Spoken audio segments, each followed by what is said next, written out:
Good morning students. आइए आज हम लोग साइंस से संबंधित 50 प्रश्नों को, जो कि परीक्षा के दृष्टिकोण से बहुत ही महत्वपूर्ण है, उसे हम लोग देखेंगे। तो आइए बच्चों देखते हैं कि सवाल नंबर पहला क्या कह रहा है। तो पहला सवाल है बच्चों कि रासायनिक अभिक्रिया में द्रव्यमान संरक्षण का नियम किसने दिया। पहला ऑप्शन है बच्चों डाल्टन, दूसरा है न्यूटन, तीसरा है लैवोजियर, चौथा है बायल। तो इस ऑप्शन के अनुसार बच्चों हम जानते हैं कि द्रव्यमान संरक्षण का नियम एंटोनी लैवोजियर ने दिया था।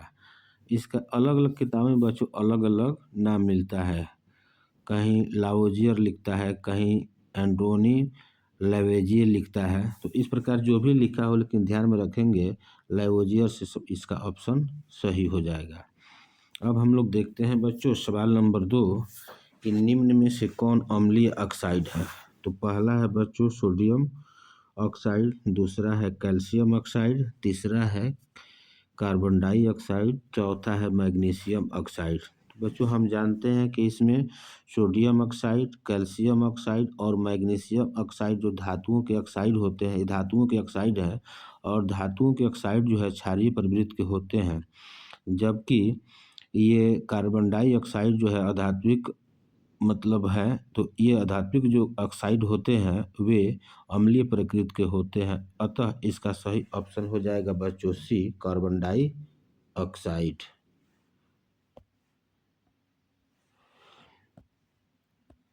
अब बच्चों सवाल नंबर देखते हैं हम लोग 3।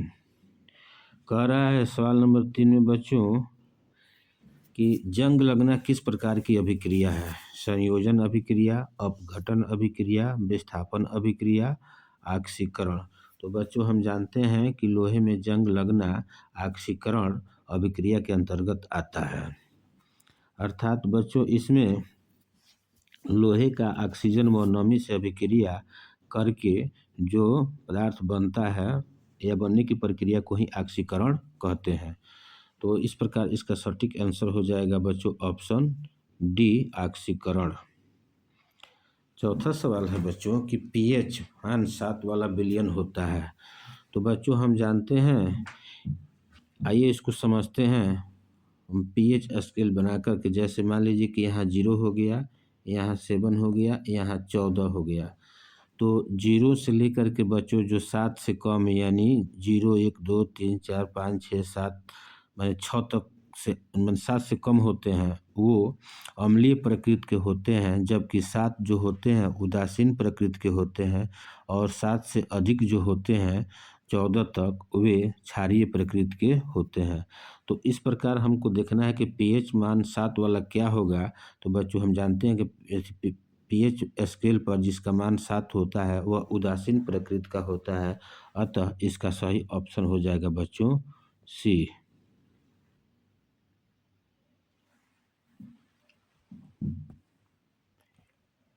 आइए बच्चों हम लोग देखते हैं अब सवाल नंबर 5 क्या कह रहा है कि बेकिंग सोडा का रासायनिक नाम है। हमें बताना है बच्चों कि बेकिंग सोडा का रासायनिक नाम क्या है। तो पहला ऑप्शन दिया है बच्चों सोडियम कार्बोनेट, दूसरा दिया है बच्चों सोडियम बाइकार्बोनेट, तीसरा है कैल्शियम कार्बोनेट और चौथा है अमोनियम क्लोराइड। तो बच्चों हम जानते हैं कि बेकिंग सोडा का रासायनिक नाम जो है सोडियम बाइकार्बोनेट यानी NaHCO3 होता है। इसे खाने का सोडा सोडियम हाइड्रोजन कार्बोनेट के भी नाम से जाना जाता है। इस प्रकार इसका ऑप्शन बच्चों बी हो जाएगा। तो सवाल नंबर 6 में देखते हैं बच्चों, कह रहा है कि प्लास्टर ऑफ पेरिस का सूत्र है। पहला कैल्शियम सल्फेट 2H2O, दूसरा है कैल्शियम सल्फेट 1/2H2O, तीसरा है कैल्शियम कार्बोनेट, डी है कैल्शियम ऑक्साइड। तो बच्चों हम जानते हैं कि प्लास्टर ऑफ पेरिस का सूत्र कैल्शियम सल्फेट 1/2H2O यानी ऑप्शन बी इसका सही हो जाएगा। इसमें जिप्सम को गर्म करने पर प्लास्टर ऑफ पेरिस बनता है। इसका उपयोग मूर्ति, खिलौने आदि बनाने में किया जाता है। तो इस प्रकार इसका सटीक ऑप्शन हो जाएगा बच्चों ऑप्शन बी। आइए बच्चों हम लोग सवाल नंबर 7 को देखते हैं कि 7 नंबर सवाल क्या कह रहा है। सवाल में कह रहा है बच्चों कि निम्न में से सबसे अधिक अभिक्रियाशील धातु है, यानी ये जो दी गई है जैसे फेरिक, कॉपर, जिंक, सोडियम, तो इनमें से सबसे कौन अभिक्रियाशील धातु है। तो बच्चों हम जानते हैं कि फेरिक, कॉपर और जिंक तथा सोडियम में सबसे अभिक्रियाशील धातु जो है सोडियम होता है, और सोडियम जो है जल के साथ बहुत तेजी से अभिक्रिया करता है।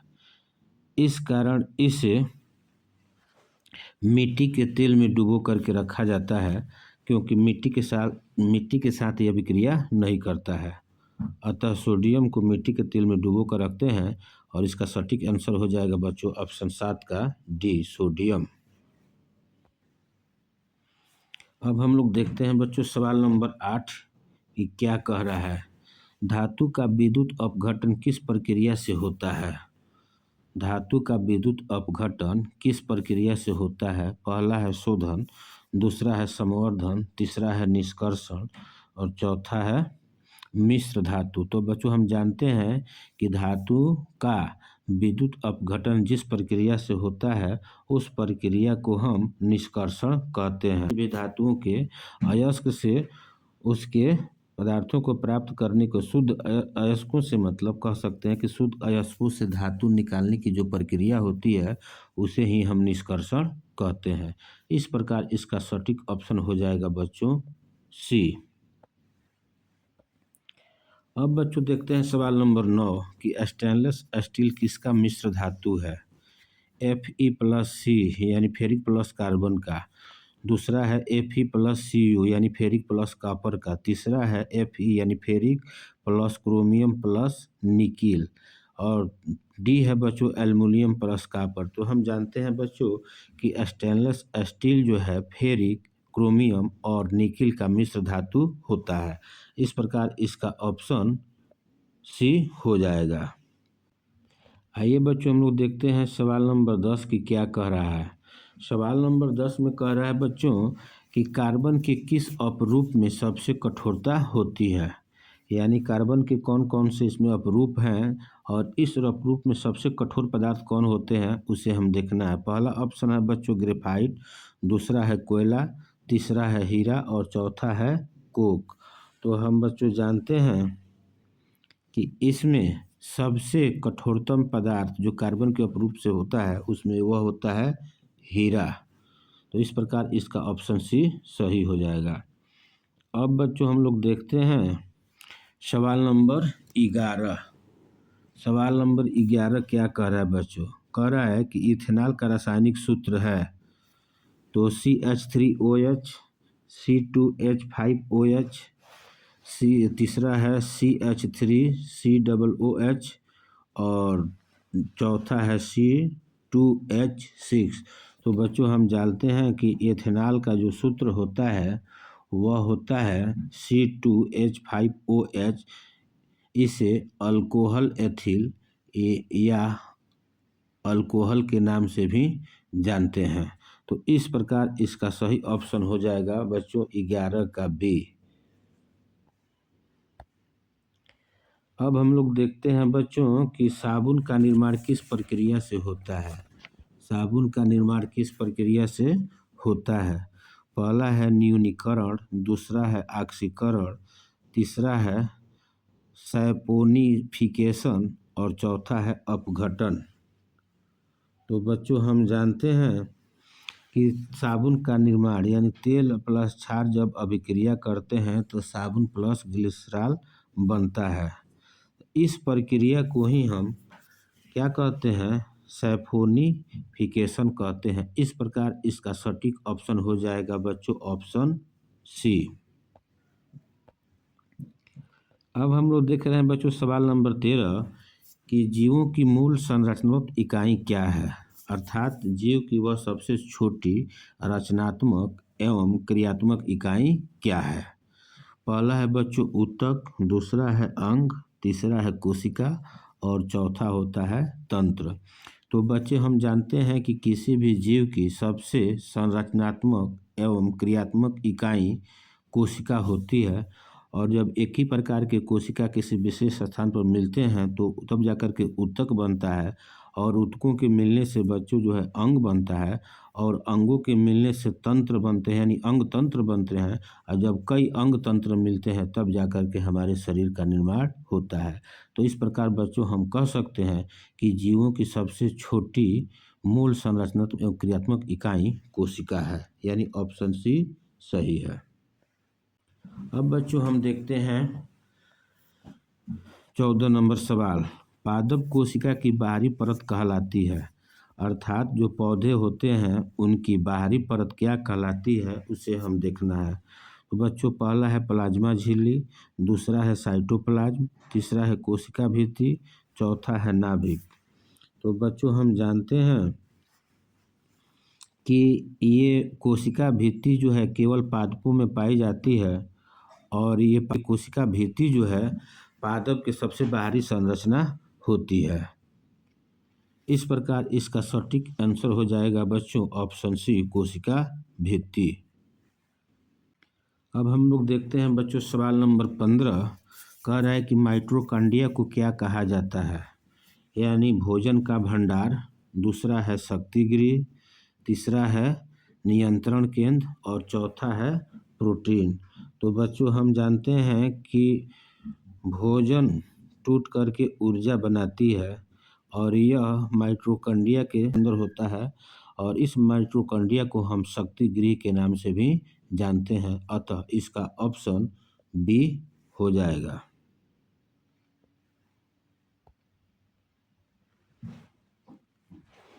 आइए बच्चों हम लोग देखते हैं अब सवाल नंबर 16 की सवाल नंबर 16 क्या कह रहा है। इसमें दे रहा है बच्चों कि प्रकाश संश्लेषण में ऑक्सीजन किससे निकलती है, कार्बन डाइऑक्साइड से, जल से, ग्लूकोज से, क्लोरोफिल से। तो बच्चों हम जानते हैं कि प्रकाश संश्लेषण में ऑक्सीजन H2O से यानी जल से निकलती है। तो इस प्रकार इसका सटीक आंसर हो जाएगा बच्चों ऑप्शन बी, यानी 16 का बी सही हो जाएगा। अब हमें देखना है बच्चों सवाल नंबर 17 कि मानव हृदय में कितने कक्ष होते हैं। तो बच्चों हम जानते हैं कि मानव हृदय में 4 कक्ष होते हैं, 2 नीलय और 2 आलिंद होते हैं। इस प्रकार मानव हृदय में कुल 4 कक्ष होते हैं। इस प्रकार इसका ऑप्शन सी सही हो जाएगा। अब हमें बच्चों देखना है सवाल नंबर 18। रक्त में ऑक्सीजन का परिवहन कौन करता है। तो पहला है बच्चों प्लाज्मा, दूसरा है आरबीसी, तीसरा है डब्ल्यूबीसी, चौथा है प्लेटलेट्स। तो बच्चों हम जानते हैं कि रक्त में ऑक्सीजन का परिवहन करने का काम आरबीसी यानी रेड ब्लड सर्कुलेशन कोशिका के माध्यम से होता है। तो इस प्रकार इसका सटीक आंसर हो जाएगा बच्चों आरबीसी, यानी बी ऑप्शन सही है। अब हम लोग देखते हैं सवाल नंबर 19 बच्चों कि पौधों में जल का परिवहन किसके द्वारा होता है। बच्चों यह क्वेश्चन रिपीट हो गया है। हम जानते हैं कि पौधों में जल परिवहन के लिए जो उत्तरदायी ऊतक होते हैं वह होते हैं जाइलम, यानी ज से जल और ज से जाइलम। जबकि भोजन के लिए यानी भोजन को अंग्रेजी में फूड कहते हैं, और फूड यानी भोजन के परिवहन के लिए फ्लोएम होता है। हमें देखना है जल का, तो जल का सटीक आंसर हो जाएगा बच्चों जाइलम। अब हम लोग देख रहे हैं सवाल नंबर 20 बच्चों कि मानव में उत्सर्जन का मुख्य अंग है। पहला है बच्चों यकृत, दूसरा है फेफड़ा, तीसरा है वृक्क, चौथा है हृदय। तो यह प्रश्न भी बच्चों संभवतः रिपीट हो गया है, तो यह इतना ही समझ लेते हैं कि इसका आंसर सी वृक्क सही हो जाएगा, 20 का सी। आइए बच्चों अब हम लोग देखते हैं सवाल नंबर 21। कह रहा है कि आनुवंशिकता की इकाई कहलाती है, क्या कहलाती है बच्चों आनुवंशिकता की इकाई। कोशिका कहलाती है, गुण कहलाती है, जीन कहलाती है, डीएनए कहलाती है। तो हम बच्चों जानते हैं कि आनुवंशिकता की जो इकाई होती है वो जीन कहलाती है, जो कि माता पिता से बच्चों में ट्रांसफ़र होती है। इस प्रकार इसका ऑप्शन बच्चों सी हो जाएगा, जीन। आइए बच्चों हम देखते हैं मेंडल के प्रयोग का पौधा था, अर्थात मेंडल साहब अपना प्रयोग करने के लिए किस पौधे का चुनाव किए थे उसे हम देखते हैं। पहला है बच्चों गेहूँ, दूसरा है मटर, तीसरा है चना, चौथा है मक्का। तो बच्चों हम जानते हैं कि मेंडल साहब जिस पौधे के प्रयोग के लिए चुनाव किए थे वह पौधा था मटर का पौधा, यानी इस प्रकार इसका ऑप्शन बी सही हो जाएगा। अब हमें देखना है बच्चों सवाल नंबर 23 कि लिंग निर्धारण मनुष्य में किससे होता है। लिंग निर्धारण मनुष्य में किससे होता है? एक्स गुणसूत्र से, वाई गुणसूत्र से, माता से, पिता के वाई गुणसूत्र से। तो बच्चों हम जानते हैं कि मानव में यानी मेल और फीमेल मिलाकर के बच्चों 23 गुणसूत्र होते हैं, जिसमें माता पर XX होते हैं जबकि पिता के मतलब है XY होते हैं। तो हम इस प्रकार कह सकते हैं कि लिंग निर्धारण में मनुष्य में किससे होता है, तो पिता के Y गुणसूत्र से होता है। तो इस प्रकार इसका सटीक ऑप्शन हो जाएगा बच्चों डी, पिता के Y गुणसूत्र से। तो हमें देखना है सवाल नंबर 24 कि जैव विकास का सिद्धांत किसने दिया। जैव विकास का सिद्धांत किसने दिया? ऑप्शन पहला में है मेंडल, दूसरा है डार्विन, तीसरा है लैमार्क और चौथा है वाटसन। तो हम इस प्रकार देखते हैं बच्चों कि डार्विन साहब ने ही जैव विकास का सिद्धांत दिया था। तो इसका सटीक आंसर हो जाएगा बच्चों डार्विन, यानी ऑप्शन बी। अब हमें देखना है बच्चों कि पर्यावरण का जैव अपघटक है, यानी पर्यावरण का जैव अपघटक किसे कहते हैं। तो देखते हैं बच्चों पहला है जल, दूसरा है मिट्टी, तीसरा है वायु, तीसरा है पौधे, चौथा है वायु। तो बच्चों हम जानते हैं कि जैव अपघटक पौधे को कहते हैं। इस प्रकार इसका सटीक आंसर हो जाएगा ऑप्शन सी। अब हम लोग देखते हैं बच्चों सवाल नंबर 26 कि ऊर्जा का प्रवाह पारितंत्र में होता है, यानी चक्रीय होता है, द्विदिशीय होता है, एक दिश होता है, स्थिर होता है। तो बच्चों हम जानते हैं कि पारितंत्र में ऊर्जा का प्रवाह हमेशा एक दिशीय होता है, यानी इसका सटीक आंसर हो जाएगा एक दिश या एक दिशीय, ऑप्शन सी सही हो जाएगा। अर्थात इसका कहने का तात्पर्य है कि जब घास को हिरण खाता है तो घास से जो ऊर्जा का प्रवाह होता है वह हिरण की तरफ होता है और हिरण को जो खाता है उससे उसको ऊर्जा की प्राप्ति होती है, न कि हिरण से घास माने ऊर्जा का हस्तांतरण घास की तरफ होता है, और नहीं जो हिरण को खाता है तो उसमें ऊर्जा का हस्तांतरण होता है, लेकिन जो हिरण को खाता है उससे ऊर्जा का हस्तांतरण हिरण की तरफ नहीं होता। तो इस प्रकार हम कह सकते हैं कि ऊर्जा का प्रवाह पारितंत्र में हमेशा एक दिशीय होता है। इस प्रकार इसका ऑप्शन सी सही है। आइए बच्चों देखते हैं सवाल नंबर 27 कि सवाल नंबर 27 क्या कह रहा है। ओजोन परत हमें किससे बचाती है? पहला है बच्चों अवरक्त किरणें, दूसरा है रेडियो तरंग, तीसरा है पराबैंगनी किरणें, चौथा है ध्वनि तरंग। तो बच्चों हम जानते हैं कि ओजोन परत जो है हमें अल्ट्रावायलेट किरणें, यानी जो हानिकारक अल्ट्रावायलेट किरण है जिसको पराबैंगनी किरण के नाम से भी जानते हैं, उससे क्या करती है, हमको बचाती है। इस प्रकार इसका सटीक आंसर हो जाएगा बच्चों ऑप्शन सी पराबैंगनी किरण। अब देखते हैं बच्चों कि 28 नंबर सवाल कह रहा है कि उत्तल दर्पण की फोकस दूरी होती है। उत्तल दर्पण की फोकस दूरी होती है, कैसे होती है इसे हमें समझना है। तो बच्चों पहला दिया है धनात्मक, दूसरा दिया है ऋणात्मक, तीसरा दिया है शून्य, चौथा दिया है अनंत। तो बच्चों हम जानते हैं कि अवतल दर्पण की फोकस दूरी जो होती है वो हमेशा धनात्मक होती है।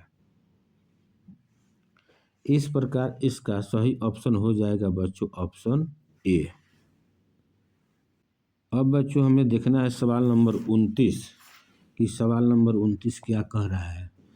तो 29 में दिया है बच्चों कि विद्युत धारा की ईसाई इकाई है। पहला बच्चों वोल्ट, दूसरा है ओम, तीसरा है एम्पियर, चौथा है वाट। तो हम जानते हैं बच्चों कि विद्युत धारा की एसआई इकाई जो होती है वह एम्पियर होती है। इस प्रकार ऑप्शन सी सही हो जाएगा।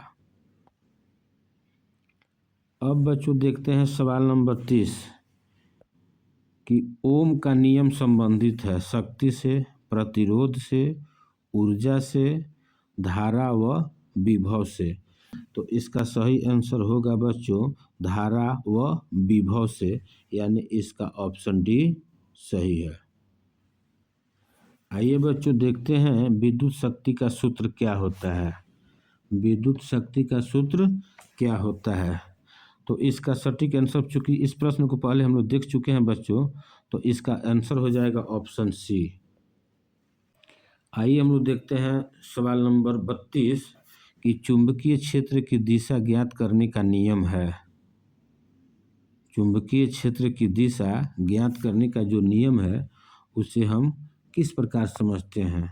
पहला है चुंबकीय क्षेत्र की दिशा ज्ञात करने का नियम, दाहिने हाथ के अंगूठा का नियम, फ्लेमिंग का बायां हाथ का नियम, और चौथा है ओम का नियम। तो बच्चों हम जानते हैं कि चुंबकीय क्षेत्र में जो दिशा निर्धारण का क्षेत्र होता है वह होता है बच्चों दाहिने हाथ का अंगूठा का नियम, यानी 32 का ऑप्शन ए सही हो जाएगा बच्चों। सवाल नंबर 33 क्या कह रहा है, विद्युत मोटर किस सिद्धांत पर कार्य करती है। पहला ऑप्शन है बच्चों विद्युत अपघटन, दूसरा है चुंबकीय प्रभाव, तीसरा है तापीय प्रभाव, चौथा है रासायनिक प्रभाव। तो बच्चों हम जानते हैं कि विद्युत मोटर जो है जिस सिद्धांत पर कार्य करता है उसे चुंबकीय प्रभाव कहा जाता है, अर्थात, और ये ऑप्शन बी सही हो जाएगा चुंबकीय प्रभाव। अब बच्चों हम लोग देखते हैं कि दर्पण सूत्र है, यानी दर्पण का कौन सा सूत्र है उसे हम लोग देखते हैं बच्चों। दर्पण सूत्र बच्चों हम जानते हैं कि इसका पहला ऑप्शन सही हो जाएगा ऑप्शन ए। अब बच्चों देखते हैं सवाल नंबर 35 कि मानव आँख का सबसे संवेदनशील भाग है कॉर्निया, रेटिना, लेंस, पुतली। तो बच्चों देखना है कि हमें क्या 35 का सटीक आंसर क्या होगा। तो इसका सटीक आंसर हो जाएगा बच्चों रेटिना। अब हम देखते हैं बच्चों सवाल नंबर 36 कि निकट दृष्टि दोष को सुधारा जाता है उत्तल लेंस से, अवतल लेंस से, बेलनाकार लेंस से, प्रिज्म से। तो हम जानते हैं बच्चों कि दूर दृष्टि दोष को सुधारने के लिए उत्तल लेंस होता है, निकट दृष्टि दोष के सुधार के लिए अवतल लेंस होता है, जबकि जड़ा दृष्टि दोष के लिए बेलनाकार लेंस यानी द्विफोकल लेंस भी उसको कहा जाता है। तो इस प्रकार इसका सटीक आंसर हो जाएगा बच्चों ऑप्शन बी, यानी 36 का बी सही होगा बच्चों। अब हम देखते हैं बच्चों सवाल नंबर 37 ध्वनि तरंग होती है, ध्वनि तरंग कैसी होती है। तो इसके बारे में हम लोग पहले चर्चा कर चुके हैं बच्चों कि ध्वनि तरंग जो होती है वो अनुदैर्घ्य तरंग होती है। इसमें जब क्लास चलेगा बच्चों, क्लास चलेगा तब इसकी विधिवत चर्चा करेंगे हम लोग कि किसे हम लोग कहते हैं अनुप्रस्थ तरंग और किसे हम लोग कहते हैं अनुदैर्घ्य तरंग, यानी जिसमें गर्त और श्रृंग का मतलब चर्चा होती है, या जो लंबवत चलती है स्पाइरल करके चलती है तो उसे अनुदैर्घ्य क्यों कहते हैं, इसकी चर्चा हम लोग जब क्लास चलेगी तब करेंगे बच्चों। तो इसका सटीक आंसर हो जाएगा बच्चों 37 का बी अनुदैर्घ्य। अब हम लोग देखते हैं बच्चों सवाल नंबर 38 कि ध्वनि की तीव्रता निर्भर करती है आवृत्ति पर, आयाम पर, वेग पर, तरंग दैर्घ्य पर। तो बच्चों हम जानते हैं कि ध्वनि की तीव्रता निर्भर करती है वह है ऑप्शन के अनुसार आयाम पर, यानी ऑप्शन बी सही है। अब देखते हैं बच्चों कि 1 जूल बराबर होता है, 1 जूल बराबर कितना होता है। तो 1 जूल बराबर 1 m होता है, यानी इसका सटीक आंसर हो जाएगा बच्चों ऑप्शन सी। अब हम देखते हैं बच्चों सवाल नंबर 40 कि न्यूटन का तृतीय नियम संबंधित है, अर्थात न्यूटन के तृतीय नियम को हम किस नाम से जानते हैं। पहला है बच्चों जड़त्व का नियम, दूसरा है बल व त्वरण का नियम, क्रिया प्रतिक्रिया का नियम, संवेग। तो बच्चों हम जानते हैं कि न्यूटन का जो तृतीय नियम है यानी तीसरा नियम है उसे क्रिया प्रतिक्रिया के नियम के नाम से जानते हैं। इस प्रकार ऑप्शन सी सही हो जाएगा। अब हम लोग को देखना है बच्चों सवाल नंबर 41 कि 41 क्या कह रहा है। तो कार्य का एसआई मात्रक बच्चों न्यूटन, दूसरा जूल, तीसरा है वाट, चौथा है पास्कल। तो बच्चों हम जानते हैं कि कार्य का एसआई मात्रक जो होता है जूल होता है, अर्थात 41 का ऑप्शन बी सही हो जाएगा। अब बच्चों हम लोग देखते हैं सवाल नंबर 42 कि गुरुत्वीय त्वरण का मान है। इसका ऑप्शन बी सही हो जाएगा बच्चों, ये बी सही हो जाएगा। सवाल नंबर 43 कि दाब का सूत्र है। तो दाब का सूत्र क्या होता है बच्चों, हमें देखना है। तो ये होता है, पहला बच्चों दिया है एफ इंटू ए, दूसरा दिया है एफ बाई ए, तीसरा दिया है F by A by F, और चौथा दिया है एम इंटू जी। तो इसका सटीक आंसर हो जाएगा बच्चों 43 का एफ बाई ए, यानी बी ऑप्शन सही हो जाएगा। 44 नंबर सवाल दिया है बच्चों कि तैरने का सिद्धांत दिया था न्यूटन ने, आर्किमिडीज ने, गैलीलियो ने, पास्कल ने। तो बच्चों हम जानते हैं कि तैरने का जो सिद्धांत था वो आर्किमिडीज साहब ने दिया था। इस प्रकार 44 का ऑप्शन बी सही हो जाएगा, आर्किमिडीज ऑप्शन बी। अब बच्चों देखते हैं सवाल नंबर 45 कि अपवर्तनांक निर्भर करता है रंग पर, माध्यम पर, दूरी पर, आकार पर। तो बच्चों हम जानते हैं कि अपवर्तनांक निर्भर करता है वह होता है माध्यम पर, यानी एक विरल माध्यम होता है और एक सघन माध्यम होता है। तो इन माने भिन्न भिन्न माध्यमों में जब प्रकाश का अपवर्तन होता है तो उसे हम कह सकते हैं कि अपवर्तनांक जो निर्भर करता है वह होता है माध्यम पर, यानी ऑप्शन बी। अब हम लोग देखेंगे बच्चों सवाल नंबर 46 क्या कह रहा है। तो कह रहा है कि प्रकाश का वेग अधिकतम होता है जल में, कांच में, वायु में, निर्वात में। तो बच्चों हम जानते हैं कि जो माध्यम जितना ही कम सघन होगा उसमें प्रकाश का चाल अधिक होगा। तो इसमें सबसे कम सघन जो होता है निर्वात, जो बिल्कुल शून्य और खाली होता है, अतः प्रकाश की चाल सबसे अधिकतम होगी, वह होगा निर्वात में, ऑप्शन डी। अब बच्चों सवाल नंबर दिया है 47, कोयला किस प्रकार का संसाधन है, नवीकरणीय, अनवीकरणीय, जैव, मानव निर्मित। अर्थात इस चारों ऑप्शन में से कौन सा सही होगा वो देखना है।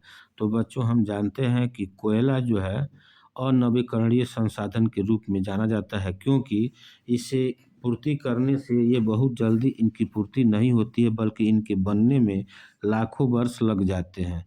इसलिए ऐसे संसाधनों को हम अनवीकरणीय कहते हैं, जबकि वैसे संसाधन जिनकी पूर्ति निरंतर होते रहती है, यानी उपयोग करते रहते हैं, उनकी पूर्ति होते रहती है, वैसे संसाधनों को हम नवीकरणीय करते हैं। तो इस प्रकार कोयला किस प्रकार का संसाधन है, इसका सटीक आंसर हो जाएगा बच्चों ऑप्शन बी, अनवीकरणीय। अब हम लोग देख रहे हैं बच्चों सवाल नंबर 48, पेट्रोलियम को कहा जाता है। पेट्रोलियम को क्या कहा जाता है बच्चों, ये हमें समझना है। तो पहला है बच्चों काला सोना, दूसरा है सफ़ेद सोना, तीसरा है पीला सोना, चौथा है हरा सोना। तो बच्चों हम जानते हैं कि पेट्रोलियम को काला सोना के नाम से जाना जाता है। इस प्रकार 48 का ऑप्शन ए सही हो जाएगा बच्चों। अब हमें देखना है सवाल नंबर 49, प्राकृतिक गैस का मुख्य घटक है। प्राकृतिक गैस का मुख्य घटक क्या है, एथेन, प्रोपेन, मीथेन, ब्यूटेन। तो बच्चों हम जानते हैं कि प्राकृतिक गैस का मुख्य घटक मीथेन है, यानी 49 का ऑप्शन सी सही हो जाएगा। अब बच्चों आज का हम लोग देखते हैं 50 नंबर सवाल, जो कि आज का आखिरी सवाल होगा। क्या कह रहा है, इस 50 नंबर सवाल कह रहा है बच्चों कि निम्न में से हरित गैस है। तो बच्चों हम लोग शायद इसकी चर्चा पहले भी कर चुके हैं, तो इसमें इसका होता है बच्चों, हरित गैस में मीथेन होता है, कार्बन डाइऑक्साइड होता है, सल्फर डाइऑक्साइड होता है। तो ऑप्शन के अनुसार बच्चों इसका आंसर हो जाएगा 50 का सी, कार्बन डाइऑक्साइड। आज बच्चों हम लोगों ने साइंस के 50 बहुविकल्पीय प्रश्नों को देखा, जो कि परीक्षा के दृष्टिकोण से बहुत ही महत्वपूर्ण है। बच्चों उम्मीद है कि आप लोग इसे निश्चित रूप से पढ़ करके ही एग्जाम हॉल में जाएंगे, ताकि इससे आपको बेनिफिट मिल सके। धन्यवाद बच्चों।